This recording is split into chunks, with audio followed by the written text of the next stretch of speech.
안녕하세요. 반갑습니다. 오늘은 2020년 9월 9일 우리 강서교회 온라인 비대면 주중 예배 오신 여러분을 다시 한번 진심으로 환영합니다. 환영합니다. 오늘은 오랜만에 날씨가 이렇게 맑을 때도 있었고 비가 올 때도 있었는데요. 이렇게 하늘을 보면서 하나님의 놀라우심을 볼 수 있는 아름다운 날씨가 되어서 너무 기뻤습니다. 우리 제주도 가정교회 형제자매들 너무 보고 싶고 또 제주도를 위해서 그 가정교회를 위해서 기도하고 있습니다. 태풍이 지나갈 때마다 늘 이렇게 제주도를 위해서 생각할 수도 있었고 또 같은 가족이기 때문에 저희가 영적으로도 계속 연결되고 있음이 너무 감사합니다. 코로나19가 오늘은 확진이 144명 정도 됐는데요. 여전히 사회적 거리두기 2.5단계로 어려운 상황으로 특별히 많은 사람들이 힘들어하는 그런 상황에서 우리 예배를 비대면으로 진행하고 있습니다.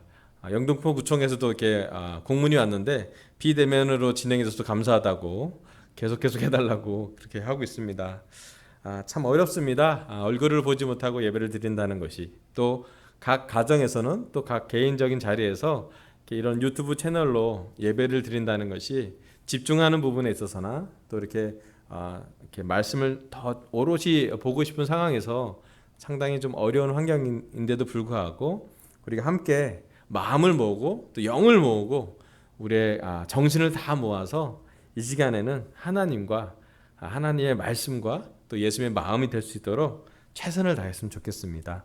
또 이런 코로나 환경이 지금 너무 오래 되기 때문에 장기적인 코로나 환경 때문에 좀 지치기도 하지만 그럴수록 우리가 서로 격려하고 또 이런 상황에서 어떻게 하면 하나님께 이 상황에서도 더 기쁘게 이 상황에서도 더 영적으로 예배를 드릴 수 있을지 함께 고민해 보면 좋겠고 같이 기도하기를 부탁드리고 싶습니다. 저는 정서적으로 건강한 영성에 대해서 지속적으로 말씀을 드리고 있는데요. 지난주는 정서적으로 건강한 영성 11번째로 과거를 직면하자는 말씀을 전했습니다. 과거의 가정사를 떠나가자라는 말씀을 전했고요. 또 요셉처럼 하나님의 사람으로 변화하는 것에 대해서 말씀을 전했습니다. 제 슬라이드를 좀 켜주시면 감사하겠습니다. 네, 오늘은 12번째로 과거를 떠나 요셉처럼 변화하자라는 지난 주일 설교랑 연결된 설교를 진행하도록 하겠습니다. 지난 주일에 잠깐 서머리를 하자면요. 지난 주에 했던 설교를 잠깐 정리하자면 성경에 기록되어 있는 3대 중요 가정사와 그에 따른 죄성과 습관에 대해서도 말씀을 드렸습니다. 되게 물론 아브라함의 하나님, 이삭의 하나님, 야곱의 하나님이 다 놀라운 하나님이고 아브라함과 이삭과 야곱은 우리의 믿음의 조상들입니다. 그들 모두 천국에 계실 거라고 좀 믿고요. 그리고 그들 세 분이 믿음을 전했기 때문에 우리 이렇게 있기 때문에 놀라우신 부분이고 놀라우신 믿음의 사람들이었습니다. 하지만 또 한편으로는 정서적으로 봤을 때나 또 개인적인 가정사를 봤을 때 그 가정의 죄성과 그의 개인적인 아브라함과 이삭과 야곱이 끊이지 않는 그런 죄성에 대해서 연구해 놓은 게 있는데 이것은 우리에게 되게 좀 큰 특별한 의미가 있다고 생각해서 말씀을 전했습니다. 첫 번째로는 거짓말하는 습관이 점점점 커져서 나중에는 요셉 때에는 아들들이 요셉을 이렇게 거의 죽일 정도로 20대에 팔아넘길 정도로 거짓말이 커져서 죄가 더 커지는 것을 볼 수가 있습니다. 두 번째는 원만하지 못한 부부관계. 사실 자녀들이 싸우는 이유 중에 하나는 원만하지 않은 부부관계가 먼저 시작됐겠죠. 그 다음에 이제 자식을 편애하는 습관. 그 습관이 얼마큼 자식들한테 관계에 큰 이별과 어려움을 낳는지에 대해서 말씀을 전했습니다. 그 다음에 그 결과로 가족들과의 관계가 단절되어서 이 3대에 거친 단절을 성경에서는 기록하고 있고 또 그렇지만 하나님의 은혜로우심으로 또 하나님의 사람으로 하나님의 믿음이 전달되면서 그 가정이 보호되는 것도 역으로 보게 되었습니다. 오늘은 그래서 요셉이 과거를 떠나서 가정사를 떠나서 요셉처럼 변화하자는 주제로 지난 주일 예배 때 두 번째 포인트에 두 개를 말씀했습니다. 하나는 요셉은 가족에 대한 슬픔과 상실감을 솔직하게 인정했다고요. 슬피 울었고 실제로 되게 어려운 상실감을 표현했다라고 성경이 기록하고 있습니다. 두 번째 요셉은 하나님의 크심을 하나님의 놀라우심을 자기의 가정사를 넘어선 작은 그림이 아니라 큰 그림으로 하나님의 눈으로 자기를 보고 그리고 하나님의 크심을 인식했다는 것이 어쩌면 그 관점이, 그 노력이, 요셉이 했던 그 마음이 3대에 걸친 죄성과 영적으로 좀 정리가 되는 그런 것으로 볼 수가 있습니다.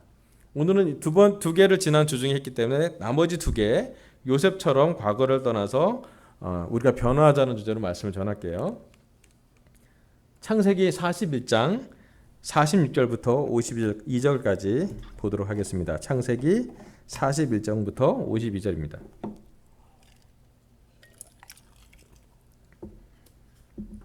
요셉이 이집트 왕 바로를 섬기기 시작할 때 그의 나이는 30살이었다. 요셉은 바로 앞에서 물러나와서 이집트 온 땅을 두루 다니면서 살폈다. 풍년을 이룬 7해 동안에 땅에서 생산된 것은 대단히 많았다. 요셉은 이집트 땅에서 7해 동안 이어간 풍년으로 생산된 모든 먹거리를 거두어 들여 여러 성읍에 저장해 두었다. 각 성읍 근처 밭에서 나는 곡식은 각각 그 성읍에 쌓아두었다. 요셉이 저장한 곡식의 양은 엄청나게 많아서 마치 바다의 모래와 같았다. 그 양이 셀 수 없을 만큼 많아져서 기록을 중단할 수밖에 없었다. 요셉과 온의 제사장 보디베라의 딸 아스나 사이에서 2 아들이 태어난 것은 흉년이 들기 전이었다. 요셉은 하나님이 나의 온갖 고난과 아버지의 집 생각을 다 잊어버리게 하셨다 하면서 맏아들의 이름을 므낫세라고 지었다. 둘째는 내가 고생하던 이 땅에서 하나님의 자손을 번성하게 해주셨다 하면서 그 이름을 에브라임이라고 지었다. 아멘. 여기 요셉이 이제 30살 정도, 17살에 팔려 나와서 감옥에도 가고 또 보디발의 아내한테 성추행도 당하고 여러 가지 우여곡절을 거쳐서 결국은 30살, 약 한 13년 정도 지나서 이집트 총리가 되는 장면이 창세기 41장에 나옵니다. 크게 눈물을 흘릴 정도로 요셉은 어려운 과정이었고, 또 그런 과정에서 요셉은 하나님의 은혜로우심 덕분에 하나님의 인도하심으로 그는 결국 이집트 총리가 됩니다. 오늘 말씀 우리 세 번째 그 포인트, 작은 포인트로 얘기하면요, 요셉은 말씀에 따라 자신의 인생을 다시 썼다입니다.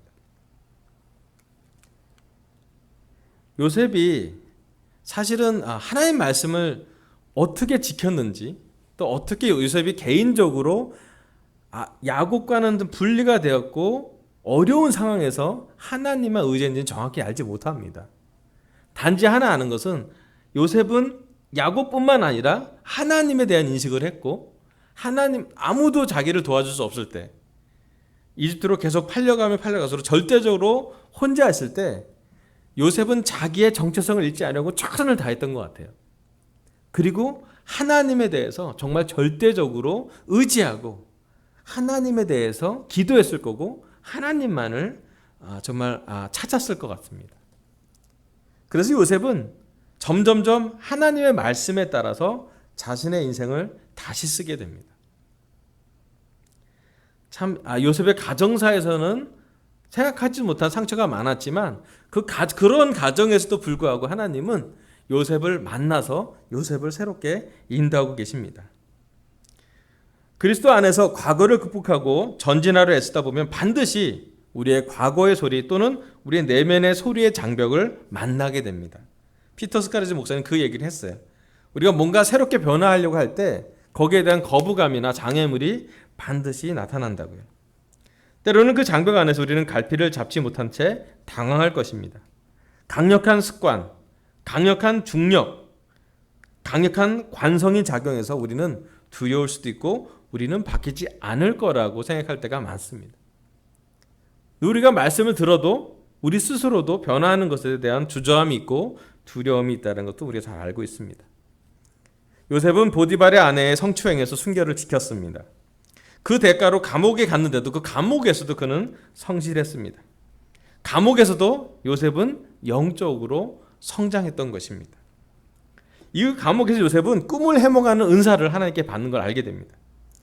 처음에는 수를 따르는 시종장의 꿈을, 창세기 이제 37장부터 40장에 나온 말씀인데요, 시종장의 꿈을 해몽하게 됐는데 그 해몽을 잘했어요. 시종장의 꿈을 정확히 잘 해먹을 해줬는데도 불구하고 2년 동안 더 감옥에 있습니다. 사실 우리는 금방 잘 되면 계속 잘 될 거라 기대하지만 성경은 하나님이 원하시는 때로까지 기다리게 하셨습니다. 요셉은 2년 동안 더 잘 살았음에도 불구하고 더 감옥 생활을 하게 됩니다.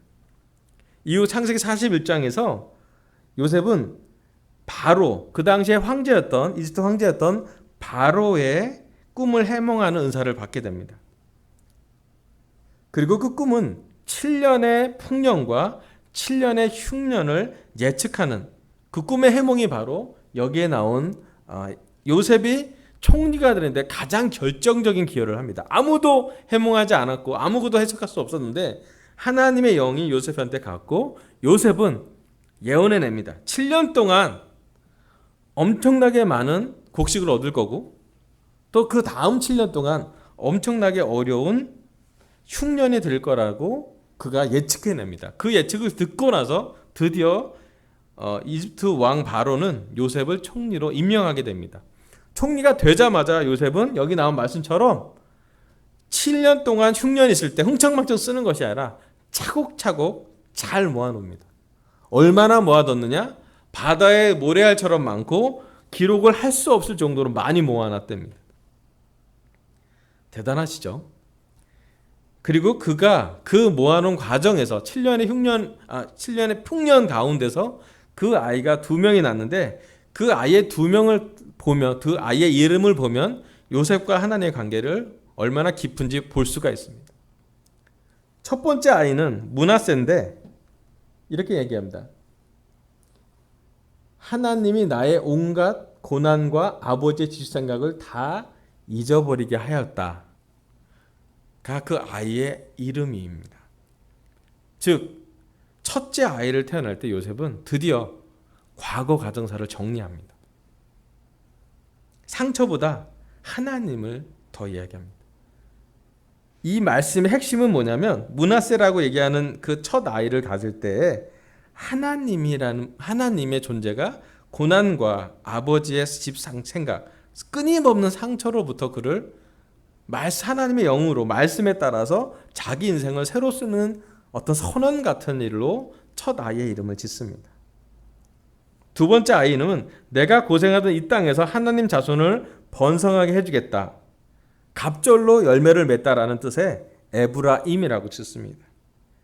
두 번째 아이는 하나님의 축복을 자손을 번성하게 된 것을 말씀을 자기에게 믿습니다. 그래서 요셉은 사실은 그의 부모보다 그의 형들보다 하나님의 말씀에 더 큰 영향을 받는 사람으로 기록되어 있습니다. 하나님만을 의지했고 하나님의 말씀으로 그의 인생의 글을 다시 썼고 실제로 그 두 아들의 이름조차 하나님이 들어갑니다. 그리고 하나님이 자기 인생에 앞으로 얼마큼 놀랍게 움직이는지를 그는 경험합니다. 이수가 총리가 된 것도 결정적인 것은 하나님이 요셉한테 꿈을 해몽하는 능력을 허락해 주었기 때문입니다. 요셉은 정확히 알았습니다. 자기의 능력과 자기의 생각으로 자기의 타임에 자기가 원하는 스타일로 총리가 되는 것이 아니라 하나님이 원하시는 때에 하나님이 원하는 방법에 하나님이 원하는 사람을 통해 하나님의 일을 하신다는 걸 그는 보고 믿게 되었습니다. 여러분 오늘 시간 우리 스스로 마음을 정리하면 좋겠습니다. 우리는 우리 주변의 환경을 더 영향을 받는지 아니면 하나님 말씀에 영향을 받는지를 한번 돌이켜 보시기를 원합니다. 특히 요셉처럼 고난이 연속되는 13년간이나 되는 지속적인 고난이 있는 상황에 있어서도 요셉이 집중한 것은 사람이 아니라 하나님의 말씀이었습니다. 그리고 요셉이 우리에게 지금도 똑같이 주는 메시지는 뭐냐면 똑같은 환경에서 어떤 것을 우리가 선택할 것인지 3대에 거치신 부모님의 할아버지의 죄성을 선택할 것인지 아니면 하나님의 말씀의 은혜로우심을 선택할 것인지 이집트라는 정말 어마어마한 문화, 어마어마한 음란한 문화, 어마어마한 찬란한 부유한 이집트 황제 바로의 그 문화를 받을 것인지 아니면 순결한 대가도 없지만 순결한 그 고난의 시간을 가지면서 그의 마음을 지킬 것인지 사실 그의 순결은 그의 결혼 생활과도 아주 직결된 시간을 갖겠습니다. 두 아들은 아들의 이름을 부르면서도 끊임없이 요셉은 하나님이 하신 것을, 하나님이 잊어버리게 하셨고 하나님이 번성하게 하신 것을 기억하게 했습니다. 여러분, 우리의 정서적으로 건강한 영성은 가장 핵심이 뭐냐면 하나님의 말씀으로 건강한 영성이 건강한 정서를 만들고요, 반대로 건강한 정서가 또한 건강한 영성을 지원한다는 것을 기억하면 좋겠습니다.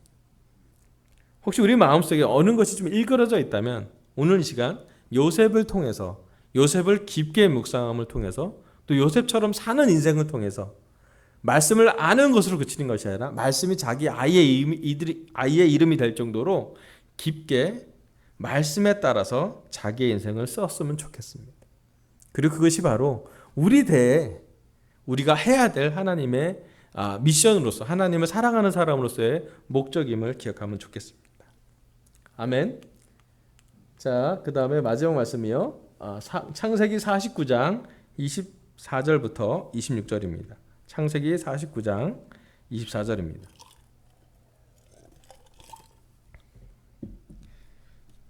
요셉의 활은 그보다 튼튼하고 그의 팔에는 힘이 넘친다. 야곱이 섬기는 전능하신 분의 능력이 그와 함께 하시고 목자이신 이스라엘의 반석께서 그와 함께 계시고 너의 조상의 하나님이 너를 도우시고 전능하신 분께서 너에게 복을 베푸시기 때문이다. 위로 하늘에서 내리는 복과 아래로 깊은 샘에서 솟아오르는 복과 젖가슴에서 흐르는 복과 태에서 잉태되는 복을 베푸실 것이다. 너의 아버지가 받은 복은 태고 쪽 산맥이 받은 복보다 더 크며 영원한 언덕이 받은 풍성한 복보다도 더 크다. 이 모든 복이 요셉에게 돌아가며 형제들 가운데서 으뜸이 된 사람에게 돌아갈 것이다. 아멘. 여러분, 이 말씀은 야곱이 죽기 전에 12 아들을 두고 유언을 한 말씀입니다. 이스라엘의 풍습 중에 하나는 아빠가 거의 마지막에 의식을 갖고 마지막에 있는 시간에 자기의 장자, 맏아들한테 축복을 전달해 주는 것으로 이스라엘은 축복이 전달되는 과정을 갖습니다. 하지만 여기 나온 야곱의 가정은 거의 막내에서 둘째, 12세에서 11째 되는 요셉에게 그 마지막 축복이 전달이 됩니다. 이유는 르우벤부터 시작해서 되게 하나님 말씀을 안 따랐기 때문이에요. 사실은 그 야곱이 축복을 해줄 때 12명 모두 다 축복에 대한 얘기를 하는 게 아니에요. 어떤 사람은 거기에 갈맞는 하나님이 원하시는 걸만큼의 좋지 않은 인생을 살게끔 허락하고요. 어떤 사람은 하나님의 말씀의 복을 통로가 되는 시간을 경험하게 합니다. 자, 요셉은 네 번째 우리 작은 포인트로 하신 말씀은 요셉은 축복의 통로가 되었다입니다. 야곱은 이야기합니다. 하나님이 주시는 정말 많은 복, 하늘의 복, 땅의 복, 위의 복, 아래의 복 다 합쳐서 어디로 연결되는지요. 마치 물이 위에서 아래로 흐르듯이 또 물이 솟아나는 솟물처럼 올라오듯이 그 복의 통로가 어딘지에 대해서 명확하게 얘기하는데 바로 요셉을 통해서 전달될 거라고 얘기를 합니다. 이 말씀 우리가 어디서 많이 본 말씀입니다. 볼게요. 창세기 12장 12절에 보면, 창세기 12장 2절에 보면 이런 말씀이 나옵니다. 내가 너로 큰 민족이 되게 하고 너에게 복을 주어서 내가 크게 이름을 떨치게 하겠다. 너는 복의 근원이 될 것이다. 하고 하나님이 아브라함 그 당시는 아브라함에게 복의 통로가 될 거라고 말을 했고요. 아브라함의 하나님, 이삭의 하나님, 야곱의 하나님이 이제 요셉한테 그 복을 전달하고 있습니다. 하나님이 요셉의 자기의 개인적인 고난, 개인적인 상처, 형제들한테 배신당하고 정말 죽을 고생을 했던 감옥 생활을 다 경험하고 나서 하나님이 선택하신 건 뭐냐면 요셉이 그 고난과 어려운 가운데서도 하나님을 신실하게 의지했을 때 그에게 축복의 통로가 되는 놀라운 것을 선물해 줍니다. 사실은 이 말씀은 그렇게 전달이 됩니다. 아브라함, 이삭, 야곱, 요셉 뚜두두두 가서 모세, 그 다음에 다윗 이렇게 계속 전달이 됩니다. 물론 긴 역사를 보면 요셉의 시대에는 이집트에 있는 것이 축복이었고요. 요셉이 죽고 나서 100년이 지나지 않아서 어떤 일이 벌어지냐면 이스라엘 백성이 다시 노예가 됩니다. 그리고 400년 동안 이집트에서 노예 생활을 하지요. 고센 땅에서. 그리고 그 400년 지난 다음에 모세를 통해서 이집트 왕자로 입양이 되었던 모세를 통해서 다시 이스라엘 사람들이 홍해를 건너서 가나안 땅을 갈 수 있는 광야를 들어가게 되는 것을 선택하게 됩니다. 그게 하나님의 역사예요.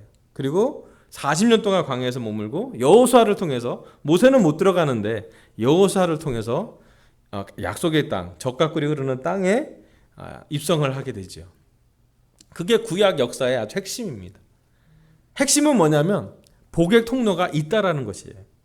이스라엘 사람들의 복의 통로가 무엇인지. 많은 사람들은 이 복이 그냥 축복, 경제적인 부유함, 건강함 이런 식으로 끝나는데요. 진정한 복의 축복이 뭐냐면 하나님이 전달됐다는 것이에요. 하나님이 아브라함의 하나님이라고 부르셨잖아요. 그때부터 지금까지 하나님이 잊혀지지 않는 존재가 된 거예요. 왜? 이스라엘 민족을 살려두심으로써 하나님은 하나님이 전달되길 바라셨습니다. 그리고 제일 마지막에 예수님을 통해서 하나님의 하나밖에 없는 외아들인 예수님을 통해서 복의 통로를 겨우 결정짓죠.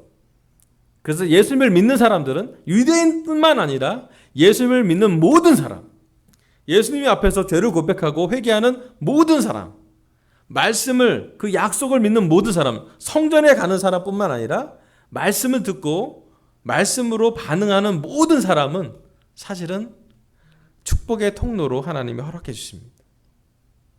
그게 예수님을 통해서 축복의 통로가 완전히 크게 영향이 폭발하게 됩니다. 성령님이 내려오시고 정말로 많은 사람들이 복의 통로가 됩니다. 예수님뿐만 아니라 그 예수님 때부터는 혈육이 아니라 민족이 아니라 성령님이 인도하시는 곳, 성령님을 받아들이는 곳, 성령이 가득한 사람이 그 복의 통로의 역할을 하게 됩니다. 참 놀라운 것은 요셉이 그래서 정말 중요한 역할을 했어요. 축복의 통로를 지켰다는 것이. 죄의 통로가 아니라, 불신앙의 통로가 아니라, 저주의 통로가 아니라 요셉은 축복의 통로로 그를 지켜냈습니다. 오늘 시간 우리에게 하나님이 바라시는 게 무엇일까요? 코로나 환경으로 어려운 환경을 갖고 있습니다. 또 최근에 많은 교회가 선한 영향력을 주기보다 선하지 않은 영향력, 비판의 대상이 되기도 합니다. 하나님 우리에게 바라시는 게 무엇일까요? 하나님이 바라신 것은 우리가 축복의 통로가 되기를 바라십니다. 요셉처럼 고난이 있을지라도, 고통이 있을지라도 하나님이 원하시는 하나님의 때에 하나님의 일을 하는 사람을 찾고 계십니다. 저는 믿습니다. 대한민국 사람들이 모두 다 교회를 비난해도 이 말씀을 듣고 있는 우리 서울 그리스도교회 제자들, 강수센터 제자들에게는 선한 영향력이 있음을 기억하길 바랍니다. 우리를 통해 교회의 정의를 새로 정의 내려지길 기도합니다. 부족하지만 우리도 죄를 짓긴 하지만 우리의 죄성에도 불구하고 하나님의 축복의 통로가 막혀지지 않기를 간절히 기도합니다. 네, 때로는 우리 삶에 어려움도 있고 믿음의 시련도 있고 우리 생활이 어려운 것도 있고 코로나 환경으로 삶이 재정적으로 육체적으로 어려움이 있는 것을 우리가 잘 알고 있습니다. 또 이 어려움이 얼마나 지속될지 정확히 잘 모르겠습니다. 요셉도 7년은 풍년이었지만 나머지 7년은 흉년이었습니다. 우리 삶이 풍년의 시간도 있을 거고 우리 삶에 흉년의 시간도 올 것입니다. 하지만 요셉이 한 가지 잘했던 것은 그는 축복의 통로를 지켰습니다.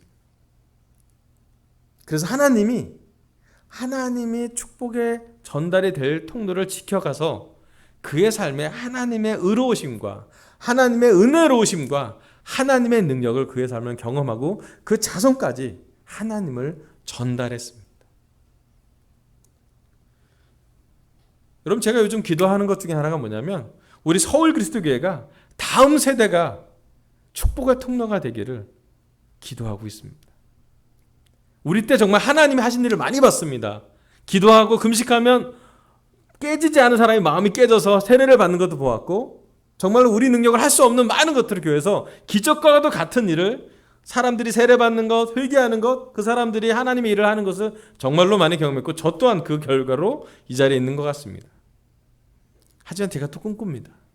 우리 대에서 축복의 통로가 끝나는 것이 아니라 우리 다음 세대, 우리 아이들에게, 특별히 결혼부 같은 경우에는 우리 아이들이 하나님을 느껴봤으면 좋겠어요.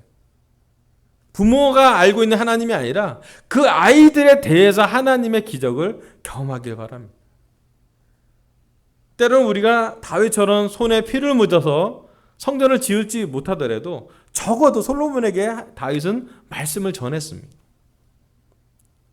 저희 대해서 하나님의 운동이 끝나는 것이 아니라 저희가 너무 기도하는 것은 결혼문 같은 경우는 특별히 우리 아이들에게 축복의 유산을, 하나님을, 말씀을, 고난 중에서도 인내하는 믿음을, 억울함 중에서도 요셉처럼 용서하는 능력을, 예수님처럼 쉽지 않지만 사랑하려고 하는 것들을, 이웃을 해하는 것이 아니라 손해가 되더라도 이웃에게 사랑을 전하는 것, 올바른 기독교적인 하나님, 정확히 얘기하면 하나님으로 기독교를 변화해야죠. 교회가 세상을 바뀌는 것이 아니라 하나님의 말씀을 사랑하는 사람이, 하나님의 말씀을 믿는 사람이, 하나님의 말씀을 축복의 통로로 전달할 수 있는 사람만이 이 세상에 선한 영향력을 줄 거라고 저는 믿습니다. 그리고 하나님은 그런 사람을 오늘도 찾고 있습니다. 강서교회, 특별히 대한민국 서울의 이 서부 지역에 그러한 교회, 그러한 사람들, 그러한 축복의 통로를 지금도 하나님은 찾고 계실 것입니다.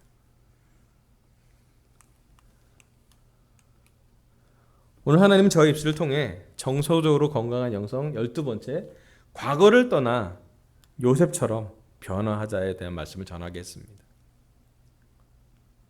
세 번째, 요셉은 말씀에 따라 자신의 인생을 다시 썼습니다.